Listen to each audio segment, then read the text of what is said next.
Oke, ini saya lagi di tempat knalpot. Nah, berhubung saya itu dari dulu pengen banget yang namanya muffler yang blast pipe gitu. Jadi yang pipanya itu ngelebihin dari bumper. Dan berhubung saya lagi iseng-iseng main bengkel, terus kemudian saya nemu pipa stainless ukuran. Mas, ini ukurannya piro, Mas? Hah? 2,5 apa? 2,5 in. Nah, berhubung ini pipanya ukuran 2,5, kata Mas Toha, dan kayaknya cocok buat dibikin blast pipe. Tapi berhubung kalau misal saya bikinnya itu pipa-pipa doang untuk mufflernya, itu kayaknya nanti jadinya kenceng banget. Jadi saya kombinasiin pakai reson. Ini reson NDK. NDK nanti. Oh, ini NDK. Ini reson yang straight yang pernah saya pakai. Prediksi saya sih biar nggak terlalu kenceng-kenceng banget ya suaranya. Jadi tetap agak ngebas gitulah. Soalnya dari dulu saya penasaran banget kalau misal si Brio ini pakai blast pipe yang ukurannya lebih proper. Ini kan pas gede. Kalau yang dulu pernah saya bikin blast pipe itu pakai DK01 yang versi lama, yang versi 1. Itu pipanya kecil, jadi kalau dibikin blast pipe itu kurang kelihatan gitu. Suaranya sih enak, tapi berhubung tampilannya yang pipanya terlalu kecil, jadi saya pengen nyoba dengan pipa yang lebih besar. Ya wes, penasaran banget hasilnya kayak apa. Untuk muffler yang lama itu udah dilepas, tinggal bikin muffler yang baru. Blast pipe, si ngomong ala yo band, aku yo pengen jajal, pengen eksperimen seperti apa hasil suara dan look like-nya waktu dipasang di si Brio. Dan ini suara si Brio waktu masih pakai muffler yang DK01 versi 2.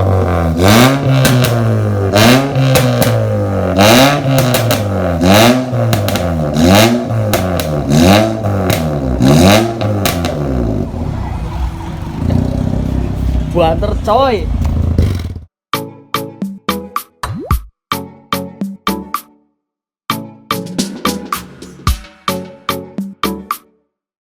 Jadi ini si Brio bisanya mundur, soalnya kalau depan pasti nyusruk. Ini aja mundur nih, bumpernya lepas. Soalnya ini mentok. Oke, ini nempel wes. Ini nempel-pel. Jadi maksimal udah mundurnya segini.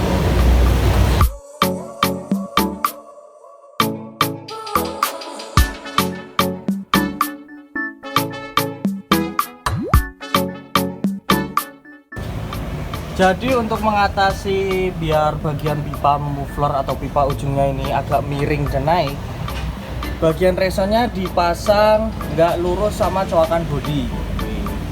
Soalnya kalau buat ruang knalpot di Brio ini sempit ya, terutama di bagian coakannya ini itu mepet banget. Yo wes lah, dicoba-coba sebisanya, semaksimal mungkin buat miring sama naiknya.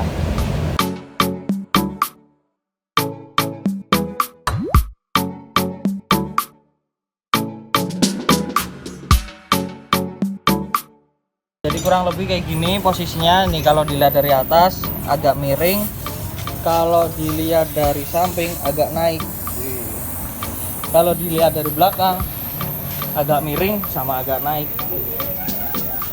Terus ini lagi bikin gantungannya biar kenceng, biar nggak goyang-goyang. Tinggal kita cek suaranya. Dan ini mobilnya udah nyala. Kalau stasioner cuma kalem nih. Gas ya Bu.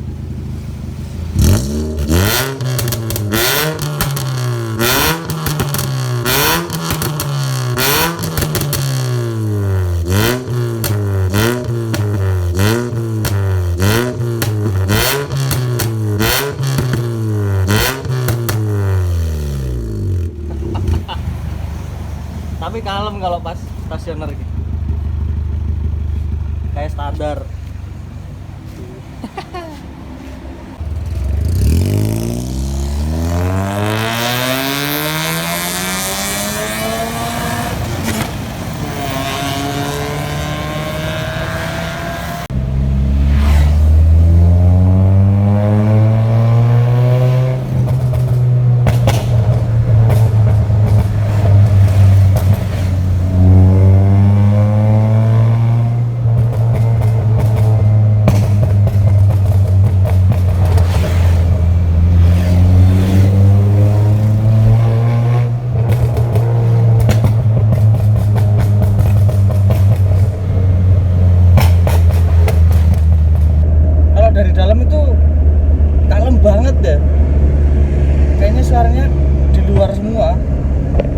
suara itu nggak kedengeran sampai dalam gitu loh. Ya intinya kalau dari segi suara dia lebih kalem. Dan untuk masalah tenaga, kalau menurut saya ini lebih enak mufflernya. Ya kalau dipikir logika kan memang sebenarnya resonator itu dipakai buat di tengah gitu, bukan di belakang gitu. Kalau yang belakang yaitu namanya muffler. Jadi semua item, semua bagian-bagian knalpot itu ada tugasnya masing-masing atau ada fungsinya masing-masing.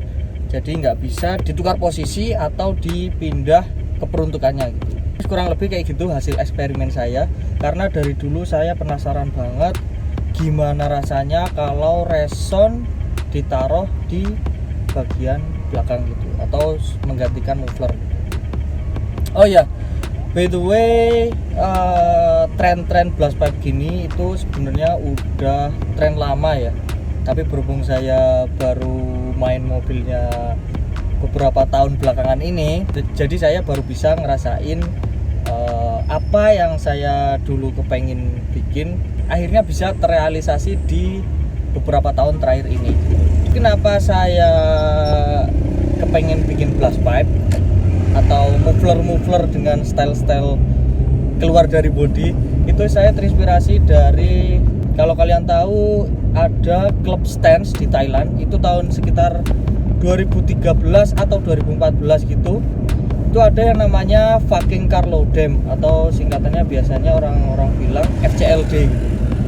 Jadi ada beberapa mobil di sana, tentunya stance, yang pakai model-model muffler ala-ala blast pipe gini. Bahkan kalau yang saya tahu itu di Jazz GL8 itu mufflernya nggak cuma blast pipe, jadi dia udah keluar dari bumper terus kemudian naik, dia benar-benar 90 derajat naiknya.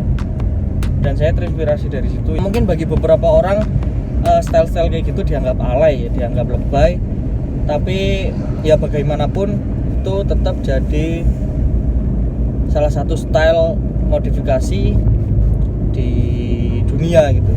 Namanya juga nyoba-nyoba, namanya juga eksperimen, nggak ada salahnya loh. Yang penting sekarang udah tahu hasilnya, udah tahu rasanya, dan udah tahu gambarannya.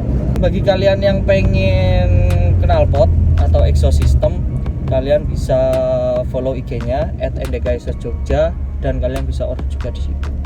Oke, mungkin segini dulu video kali ini dari saya. Video eksperimen eksperimen gabut.